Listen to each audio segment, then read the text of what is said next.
mayor of Morristown says this community is 10% Hispanic. You can see behind me, both campaigns are already being vocal about their candidate. Mr. White owns Frank's Market here along Highway 321. You can see that marker that TDOT hammered in. Here at Belmont University, just several hours after the debate, Bill Haslam tried to bridge party lines. Kristen can come to organic food stores like this one and get items like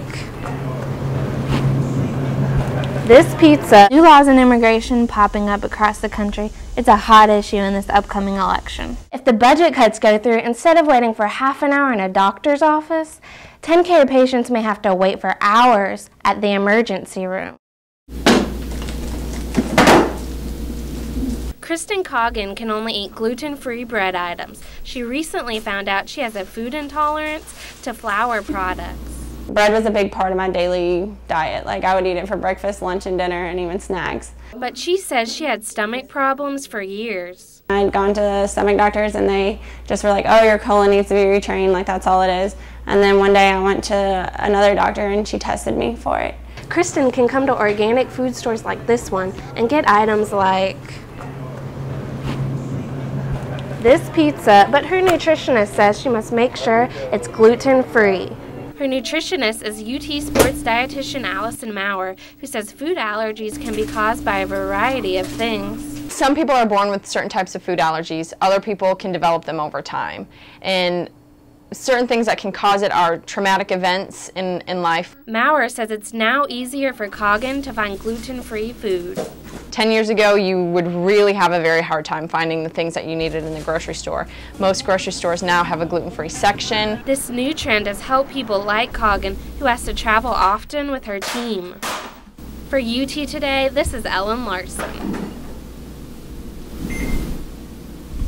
Routine checkups may become a thing of the past for TennCare patients like Crystal Smith, but she says she needs more than 8 doctor visits a year. I'm at the doctor at least 3 or 4 times a month, just between major health issues, arthritis, just everything, and there's no way I wouldn't be able to do it. She says her symptoms come and go and needs frequent checkups. University of Tennessee professor Glenn Graber says patients with chronic illnesses would be the most hurt by the state spending cuts. There are folks who have chronic diseases like diabetes, like hypertension and so on, that have to have it monitored.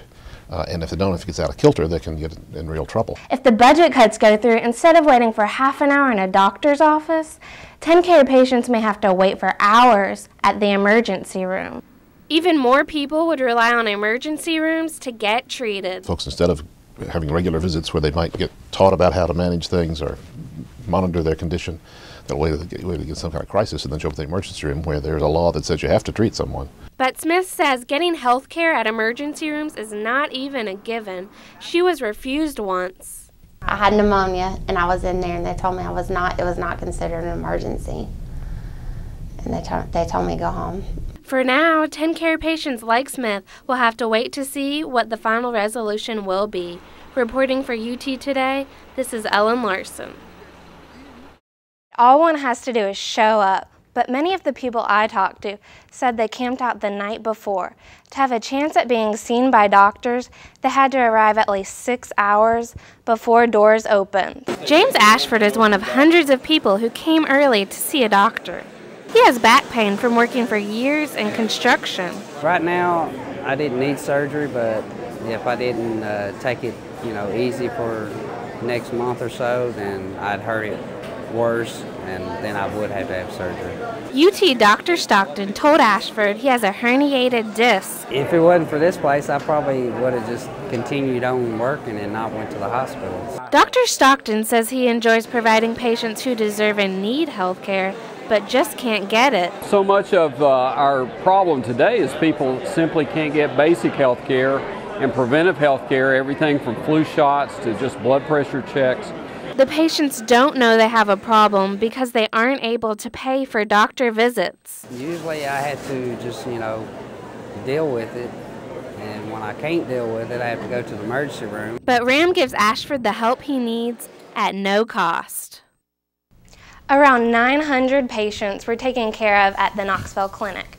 Out of that number, about 350 people receive medical treatment from UT doctors. Today we'll find out just how sleep deprived some UT students are. It's been a deadly month for Fort Campbell Soldier Station in Afghanistan. Today, President Obama will meet with newly elected governors from around the country. We'll tell you what topic they're focusing on.